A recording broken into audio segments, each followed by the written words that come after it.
Hello friend, master brain पर आपका welcome है। फ्रेंड्स, हम लोग 9th क्लास का सर्किल पढ़ रहे हैं। इसका एग्जाम्पल नंबर 1 देखिए, sorry example number 3। Line segment A B is parallel to another line segment C D.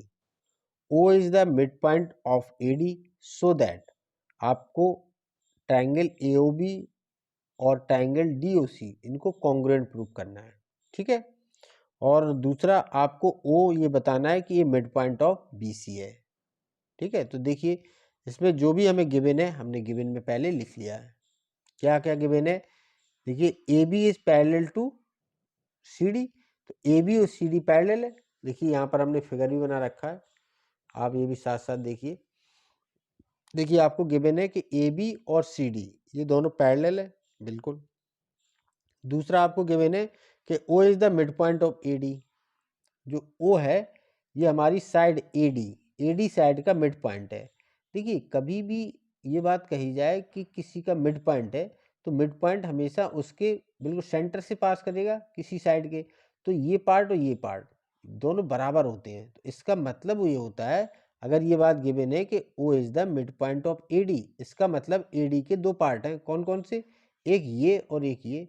इसका मतलब ओ ए और ओ डी ये आपको इक्वल गिवन है। ठीक है, अगर वो एक मिड पॉइंट है। इसके बाद आपको प्रूव करना है ये वाला ट्राइंगल ए ओ बी और ये डी ओ सी, ये दोनों ट्राइंगल कैसे है, कॉन्ग्रुएंट है। तो देखो जो हमें प्रूफ करना है वही उसी से हम स्टार्ट कर देते हैं। देखिए इसका प्रूफ, सबसे पहले लिखिए आप प्रूफ में जो ट्राइंगल आपसे पूछे हैं कॉन्ग्रुएंट करने के लिए उन्हीं को लिख लीजिए। In triangle A O B and triangle D O C, ठीक है, इन दोनों ट्राइंगल में अब आप कॉन्ग्रुएंसी लगा रहे हो तो देखिए सिमिलर प्रॉपर्टी आपको क्या मिल रही है, सेम बिल्कुल इक्वल प्रॉपर्टी। एक तो हमें ये साइड ही गिवन है, ठीक है, ये साइड गिवन है, सबसे पहले यही लिख लेते हैं हम। ए ओ इक्वल टू होगा ओ डी के, ए और ओ डी के इक्वल है। ये इक्वल क्यों है, इसका रीजन लिख दीजिए। O is the mid point, O एक मिड पॉइंट है इसलिए ये दोनों पार्ट्स बराबर होंगे। ठीक है, इसके बाद देखिए यहाँ पर ये वाला एंगल और दूसरे वाले ट्रायंगल में ये एंगल, इन दोनों ट्रायंगल में ये दोनों एंगल कैसे होंगे, वर्टिकली अपोजिट एंगल। ठीक है, तो आप लिख लीजिए इस बात को। ए ओ बी ये वाला triangle, angle A sorry angle A O B equal होगा एंगल डी ओ सी के, एंगल डी ओ सी के। क्यों होगा इसका आप रीजन लिखिए, ये वर्टिकली अपोजिट एंगल है। ठीक है, तो वर्टिकली अपोजिट एंगल। ठीक है, अब देखिए यहाँ पर आपको एक एंगल मिल गया, एक साइड मिल गई। तीसरी प्रॉपर्टी हमें क्या यहाँ पर नजर आ रही है, उसने ऑलरेडी क्या रखा है कि ए बी और सी डी ये पैरेलल लाइन है। अगर ये पैरेलल लाइन है तो इनको ये मिलाने वाली ये ए डी लाइन एक ट्रांसवर्सल होगी, और ये ट्रांसवर्सल लाइन बनती है तो इसके जो अपोजिट एंगल बनते हैं इस लाइन पर जो अपोजिट एंगल बनते हैं या अल्टरनेट एंगल बनते हैं, ये एंगल हमारे बराबर होते हैं, ये दोनों एंगल इक्वल होते हैं। तो यहाँ से हम लिख देंगे ये वाला angle, angle O A B, angle O A B ये इक्वल होगा एंगल ओ डी सी के, एंगल ओ डी सी के। और इसका रीजन लिख देंगे, ये दोनों एंगल कैसे हैं, अल्टरनेट एंगल, अल्टरनेट एंगल, और अल्टरनेट एंगल हमारे इक्वल होते हैं। ठीक है, तो यहाँ पे हमें प्रॉपर्टी मिल गई, एक साइड मिल गई और दो एंगल मिल गए।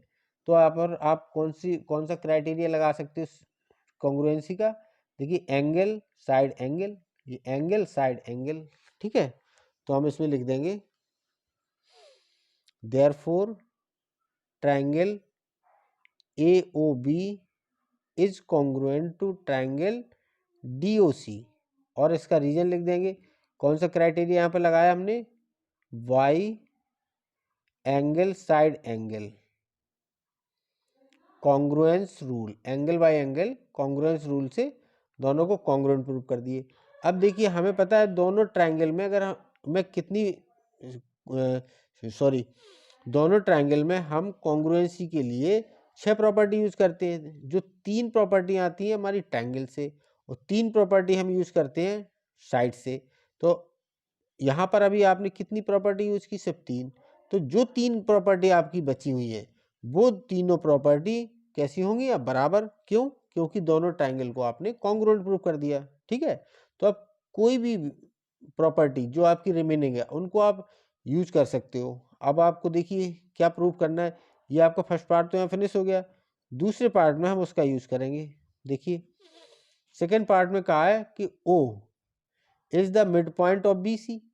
ओ जो है ये BC लाइन का मिड पॉइंट है। ठीक है, मिड पॉइंट अगर है तो वो आपसे ये जानना चाह रहा है कि OB और OC ये आप इक्वल प्रूव कर दीजिए। अगर ये इक्वल प्रूव कर दिया तो BC का ये मिड पॉइंट हो जाएगा वो। ठीक है, तो ओवरऑल आपको क्या प्रूव करना है कि ये साइड और ये साइड इक्वल हैं। तो देखिए यहाँ पर हम इसको CPCT से बता देंगे कि इक्वल है। तो हम लिख देंगे यहाँ पर OB इक्वल होगा OC के, OB OC के इक्वल होगा। क्यों होगा? क्योंकि ये दोनों ट्रायंगल कॉन्ग्रुएंट है, ये हम ऑलरेडी प्रूव कर चुके हैं। तो इसका रीजन लिख देंगे CPCT। CPCT से हमने लिख दिया कि ये दोनों, ये साइड और ये साइड बराबर है। ठीक है, अगर ये दोनों साइड बराबर हैं तो O क्या होगा? इसका मिड पॉइंट होगा। तो आप लिख दोगे सो O is the mid point of BC। यही प्रूव करना था हमें कि BC का O एक मिड पॉइंट है। बस हमने प्रूव कर दिया। इस पार्ट में बस इतना ही। नेक्स्ट वीडियो में मिलते हैं, तब तक के लिए गुड बाय।